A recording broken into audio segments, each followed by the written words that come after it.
안녕하세요. 병의원 전문 세무사 이은지입니다. 오늘은 그 병원 건물을 구입할 경우에 무턱대고 구입하시면 정말 큰일 나시거든요. 그래서 구입 시 정말 고려해야 될 사항에 대해서 간단히 말씀을 드려볼까 하는데요. 원장님께서 이제 병원을 운영을 하시면서 돈을 좀 많이 버셨어요. 그러면 이 건물에 임대료 주기보다는 그냥 내가 이 건물을 사서 이 건물을 내 병원으로 운영을 하고 싶다라는 욕구가 한 번씩은 드실 거예요. 하지만 그 건물을 사고 싶다고 해서 무턱대고 살 것이냐. 그 원장님이 자금 출처에 대한 입증이 정말 충분하시다고 하시면은 건물을 구입해도 아무 문제가 없으세요. 근데 예를 들어서 예전에 한 병원에서 5억의 소득이 발생을 했지만은 세무서에 신고한 소득은 3억밖에 되지 않는다 라고 하면 세무서에서는 원장님이 매년 3억씩 번 사람이 되는 건데, 근데 병원 건물을 막 몇십억에 이제 구입을 하셨단 말이죠.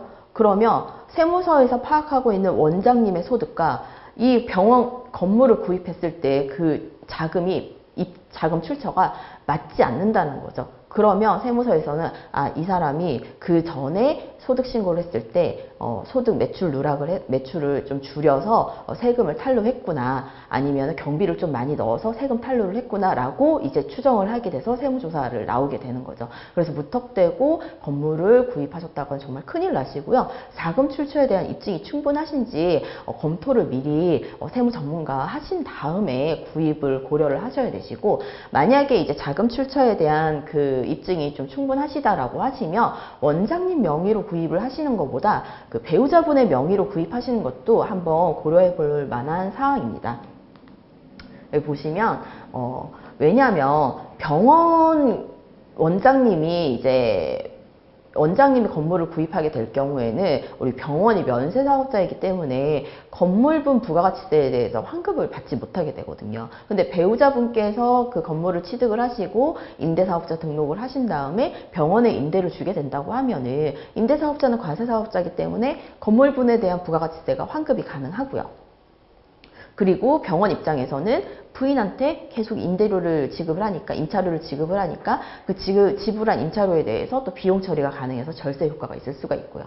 다만 배우자분께서 다른 소득이 없으셔야 절세 효과가 좀 있게 되거든요. 그래서 배우자분께서 좀 최고 세율 구간에 해당되지 않으셔야 된다라는 좀 전제 조건이 있어야 되고요. 배우자분께서 또 다른 소득이 없으시다라고 하시면 이 돈이 어디서 나서 또 이 건물을 취득을 했느냐라고 또 세무서에서 이제 또 자금 출처에 대해서 또 입증을 하라고 소명이 날라올 수가 있으니까 사전에 10년 동안 배우자한테 증여하는 금액은 6억까지는 증여세가 과세가 되지 않으니까 원장님께서 배우자분께 6억의 돈을 증여를 하셔서 배우자 명의로 이제 취득을 하게 하는 것도 하나의 방법일 수도 있습니다. 하지만 무조건 배우자 명의로 취득을 한다고 해서 절세 효과가 이제 극대가 되는 건 아니고요.